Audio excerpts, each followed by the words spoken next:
Manden cɛ ni manden muso an bɛ bɛɛ lajɛlen fo ka bɛɛ lajɛlen barikada bi kɔni an yɛrɛ ye an ka fini don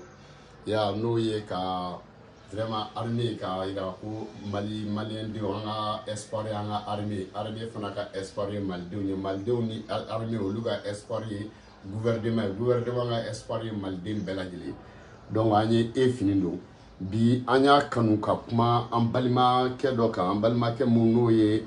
artiste ba don n'o ye Prosper Daɲogo ye Prosper Daɲogo a bɛ Lafiyabugu 5e kɛrɛfɛ Prosper Daɲogo an b'i fo ka denbaya bɛɛ lajɛlen fo k'a fɔ vraiment seli tɛmɛna n'o tun ye Paki n'o ye chrétien an balima chrétien n'o ye olu ka seli ye an bɛ bɛɛ fo Ala ka seli caman jira an na Ala ka jamana basigi chrétien u ye duwawu minnu kɛ église la diɲɛ kɔnɔ Ala ka duwawu bɛɛ lajɛlen minɛ donc an b'a fɔ n ko matigi Yesu o ka dugu an bɛɛ lajɛlen ye maintenant an bɛna an balimakɛ n'o ye Prosper ye an bɛna a ka baara kelen yira Prosper ale bɛ mun kɛ a bɛ dessin i photo a b'a dilan k'a kɛ i y'a faamuya wa i yɛrɛ kundama i yɛrɛ bonya i yɛrɛ jɔlen a b'a dilan k'a ko ye ji t'a tiɲɛ a b'a dilan yiri la a b'a dilan vitre la ji t'a tiɲɛ tile t'a yele a tɛ froisser denmisɛnninw tɛ se ka foyi k'a la donc ale b'o dilan a ye Prosper ye nin dilan ok k'a kanu k'a dilan ka n'a di ne ma vraiment a kuma kɛra ne bala kuma da la a bɛ na i b'a ko n'a nɔgɔra i b'a ko i y'a faamuya i b'a bila i yɛrɛ ta don san 100 san 40 san 60 a bɛ se ka k'i ka so i denw bɛ nin ye i mɔdenw bɛ nin ye tu vois donc Prosper mun sera ka na n'o baara ye faso kɔnɔ n'u b'a fɔ a ma ko art donc vraiment nin ye ko ɲumanba de ye a diyara ne bala ye kojugu i y'a faamuya bon n'i y'a jateminɛ n'a y'a dilan pièce bɛ bɛn pièce den 5 ma a pièce den 5 n'i y'a commandé i yɛrɛ photo la a bɛ tila ka dilan cogo min na a bɛ tila k'o f'i ɲɛna jamaja o bɛ bila camancɛ la i y'a fɔ a b'a lajɛ quelques centimètres o bɛ don photow ni ɲɔgɔn cɛ jamajaw ni surumaniw cɛ donc jamajanba o bɛ kɛ camancɛ la fila minnu n'olu ye kundama ye tu vois un peu olu bɛ bila kɛrɛ la o kɔfɛ fitinin minnu bɛ yen n'olu fana ka dɔgɔ n'olu ye olu bɛ bila kɛrɛ la donc a dafalen o bɛ bɛn 5 pièces ma 5 pièces n'i y'a coller franchement n'i y'a genge a bɛ genge cogo min na fana ale de bɛ tila k'o f'i ɲɛna ye donc a b'o a mètre hakɛyaw fɔ i bɛ pɔntiw i bɛ menuisier dɔ wele ou bien fɛn dɔ a bɛ sigi u b'o genge a placer cogo fana a b'o fana d'i ma n'i y'a kɛ i ka so kɔnɔ vraiment a cɛ ka ɲi salon kɔnɔ a cɛ ka ɲi chambre kɔnɔ a cɛ ka ɲi fan bɛɛ wa a bɛ se ka déplacer i y'a faamu ni i bɛ fɛ k'a déplacer i b'a déplacer i bɛ taa n'a ye yɔrɔ wɛrɛ tu vois un peu hali n'i bɛ yɛlɛma ou bien a bɛ yɔrɔ min na o man di i b'a ta dɔrɔn k'a bɔ yen tu vois i bɛ sina k'a ta ka bɔ yen n'a y'i diya i ma ye n'i b'a sigi dɔrɔn i b'a sigi a nɔ la donc en cas n'i bɛ fɛ ka a kɛ hali i ka mɔgɔ dɔ ye i b'a kɛ ka a balayer dɔrɔn k'a ta ka taa d'a tigi ma Prosper a ye nin dilan franchement photo ninnu k'a di ne ma ne yɛrɛ kɔni ne y'u minɛ a don ni bi cɛ a mɛnna mais hali ne ma se ka kuma tellement que don o don ne b'a lajɛ ne yɛrɛ ne banana quoi parce que ne ko mais attends j'ai imaginé que tubabu dɔ de ye nin dilan arabu dɔ de ye nin dilan hindu dɔ de ye nin dilan mais k'a ye maliyɛn den toduden i y'a fɔ a Lafiyabugu ka den maliyɛn yɛrɛ dɔ de ye nin créé vraiment ne ko non fo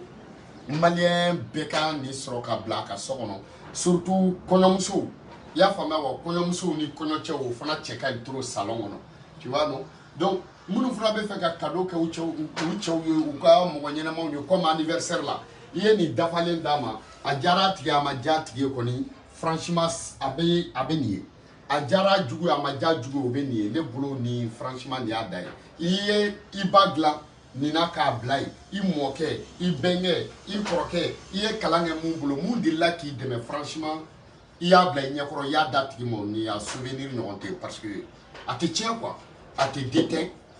tɛ déteint ji t'a tiɲɛ tile t'a tiɲɛ et puis a b'i ka so kɔnɔ a man girin a tɛ place occupé et puis i bɛ se k'a la déplacer donc mɔgɔ min sera k'o créer n'o ye Prosper ye vraiment foli bɛ Prosper ye quoi Prosper an bɛ mun fɔ a ɲɛna ni baara ɲɔgɔnna mɔgɔ min sera ka nin kɛ i bɛ taa sɔrɔ ni ɲɔgɔnna qualitéw a kɛra photo a kɛra fɛn wɛrɛ ye olu caman bɛ sɔrɔ a bolo bon a bɛ mariage fana na u bɛ filmeliw kɛ a bɛ mariage là avec filmer lu que font fait image photo vidéo vraiment art qu'on ka ke kanye aller beau quoi tu vois donc na ya ke agnoté quoi donc en même fois Prosper be ka Prosper mini munu nga mariage ka ke événement munu nga événement ka ke beki dilada ka Prosper mini la fiabu 5e trefla la ka numéro ye 71 00 80 71 00 95 83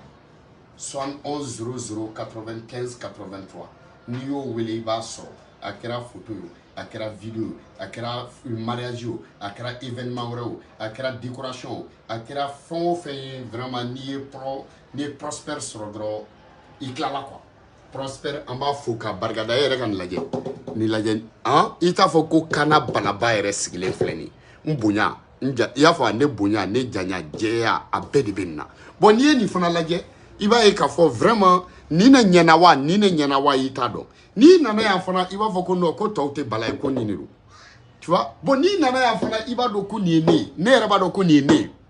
franchement ne reba do ni ne balay wa ne reba do ne bala beta ne do bon ni nana ya fana ya fama ma fo no ngo me ni photo tara domina ani ni glana domina mais différence jumɛn de b'u cɛ donc ni bɛɛ sera ka ni ɲɔgɔnna sɔrɔ ka bila ka sɔgɔnɔ iyo fama i ka denmisɛnninw denmisɛnnin minnu ka y'a fama anniversaire ka kɛ ni ni ɲɔgɔnna ni dilaw ye denmisɛnninama u bɛ kɔrɔbaya u ɲɛ b'a la que ça soit ala ka sini kɛnɛya di bɛɛ ma n'i tɛ u ɲɛ b'a la quoi ni tɛ cɛw ka bɔ a lajɛli fana mɔgɔ wɛrɛ bɛ se k'a lajɛ tuguni k'a photo ta donc a bɛ photo a mago ɲɛ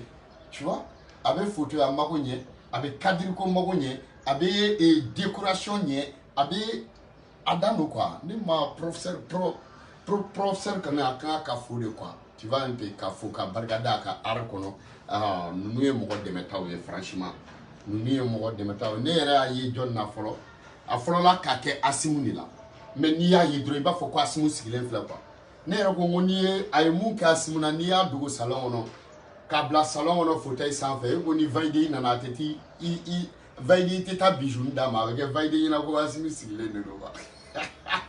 a dakisɛ dandi donc a y'a créé Asimu de la o de ɲɛna n'a bɛɛ ye vraiment a y'a kanu k'a kɛ an fana ye pour que an bɛ se k'a ɲɛfɔ mɔgɔw ye diɲɛ mɔgɔw k'a dɔn quoi tu vois i m'a ye puis e k'a lajɛ hein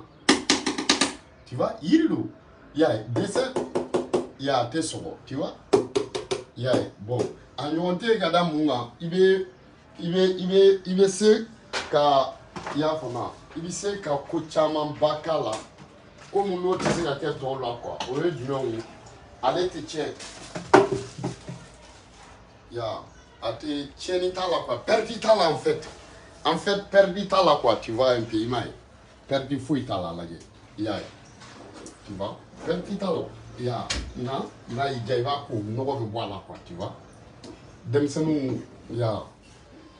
ni papa ye cadeau kɛ denmisɛnninw yɛrɛ papa taalen kɔfɛ baarayɔrɔ la u b'a fɔ k'a jɔ an ka papa photo ko a to an ka papa photo ko a to an ka mama photo ko tu vois ya denmisɛnninw bɛ to ka na sisan ya ko jɔ an ka grand père ko koyi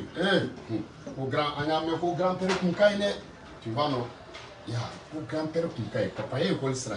grand père de ye papa éduqué donc ni denmisɛnninw nisɔndiyara u bɛ se ka grand père ko u bɛ se ka papa ko u bɛ se ka mama ko tu vois un peu donc ni hali ni voyagera ni ɲɛnafi ye denmisɛnninw na u bɛ se ka na ka to k'a yɛlɛ sanfɛ mama kɔfɛ k'a kɛ tan ko papa papa ya u bɛ se k'o bɛɛ kɛ quoi ya o ma arancini dɔ bɛ yen a bɛɛ kora est-ce que e kora jɔ an ka jogo la ko nin y'a ka bulon yɔrɔ la dɛ kana banaba jɔ an ka bala ko sitan den toro yirijugu feere jɔ an ka bala ko voilà tu vois un peu ko Prosper ɲɔgɔn tɛ yen ya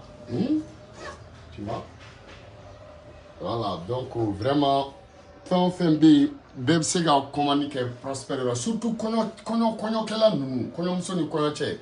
n'i kɔni ye photo min d'a ma a b'a dilan k'a kɛ nin ye ka Prosper fo k'a barikada a ka baara la bon a ka numéro ye 71 00 95 83 71 00 95 83 n'i y'o wele i bɛ Prosper sɔrɔ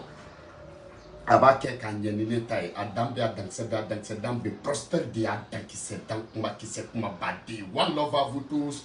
www.com fo ebugu la espoir